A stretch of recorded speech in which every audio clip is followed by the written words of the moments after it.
When I first read the script, I was just like, this is a beautiful script and a beautiful story about people that I want to know more about.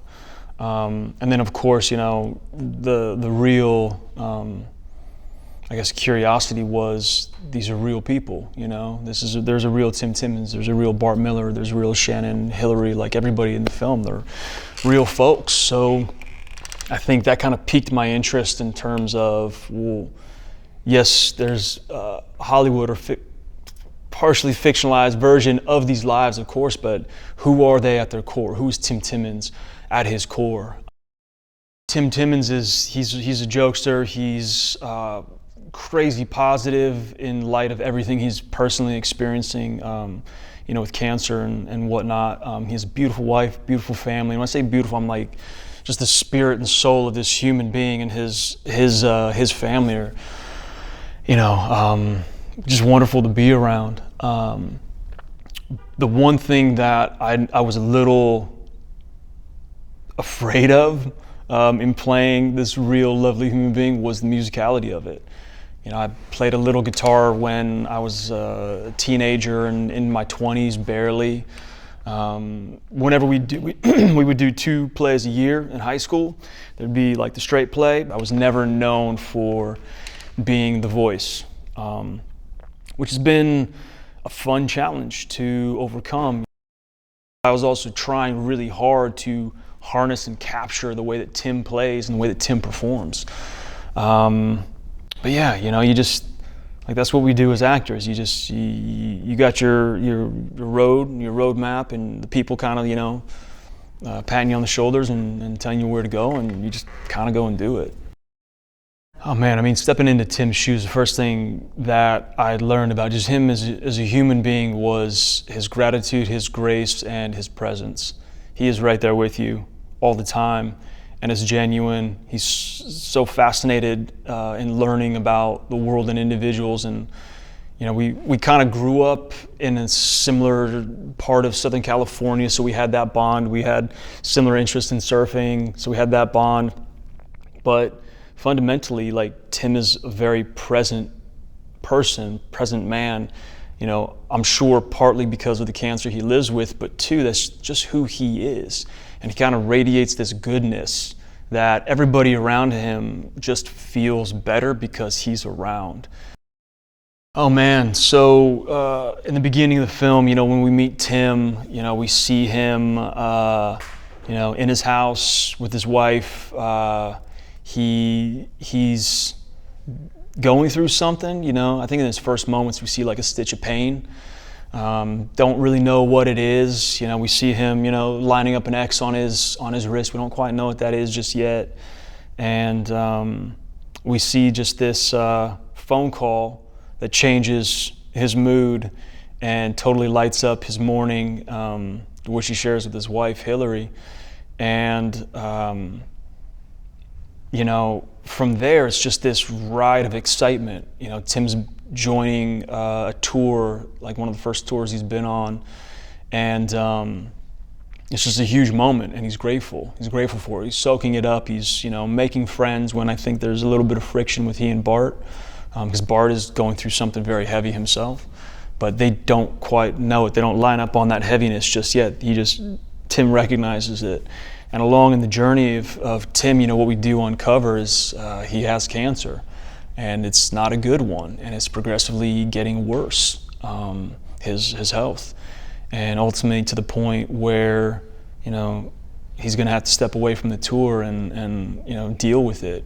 And you know, I think having that weight of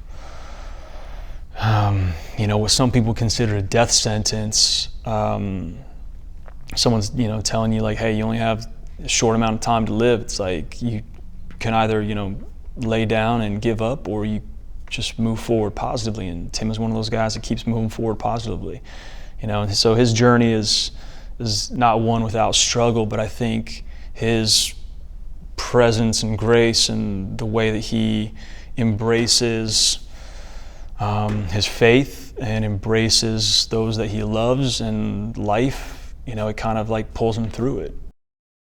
I mean, you know, seeing the first film, I was completely blown away by John Michael Finley. He's such a force, and he's got such an honesty in his performance that I wouldn't even call it performance. He's just existing when the cameras are rolling. And so when you see something like that as an actor, you're like, great, I'm gonna get to tangle with him. It's one of the greatest things you can have as a performer, when you know someone is there, present from action to cut. And I absolutely saw that, and you know, had been a big fan of Trace Adkins, so to share the screen with Trace was like, oh man, this is awesome, but let me just, you know, be on my best behavior, because he kind of has this seriousness about him that you just don't want to cross. But day one of filming, I'd heard that Trace was like, I don't know about this California boy, me. Wonderful cast, like reunion for me with Arielle Kebbel. We hadn't worked together since our 20s on Gilmore Girls. Sophie, I mean, huge fan of her work, and you know, then like all the guys, I mean, Mark and Aaron and Ezra, and then the wonderful Sammy Dell.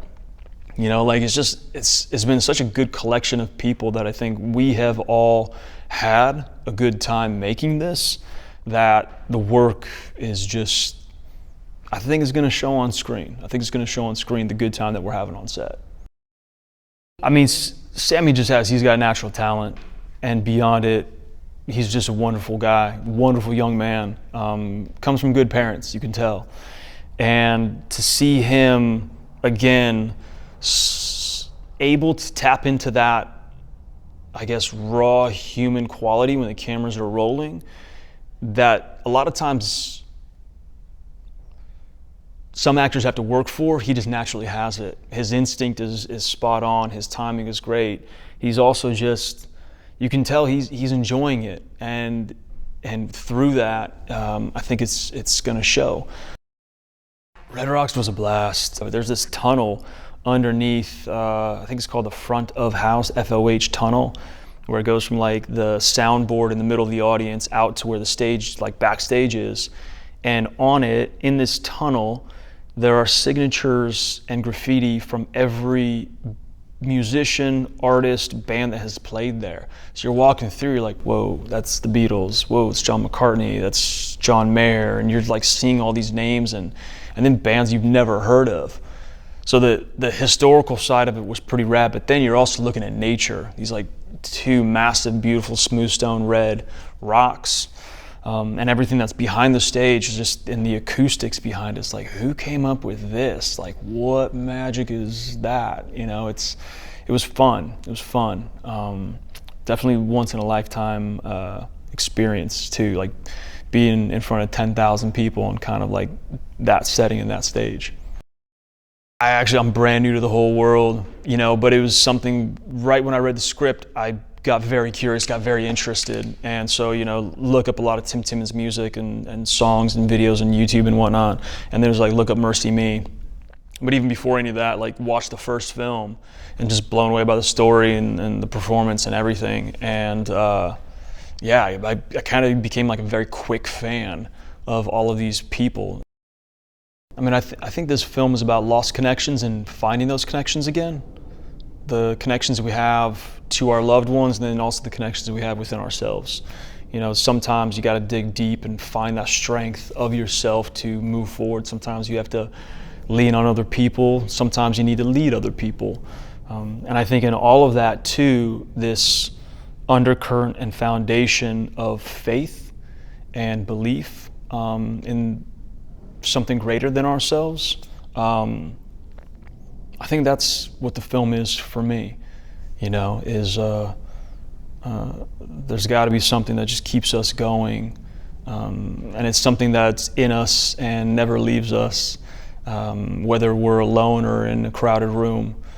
So I think those connections and reviving those connections, I think, are a pretty big piece of the film for me. I just hope people feel full, you know, full of life, wanting to hug their loved ones. And again, if they're struggling through anything, just having that overwhelming knowing that they're not alone. You know, they're not walking through whatever fires they're going through by themselves. That's what I hope people take from it.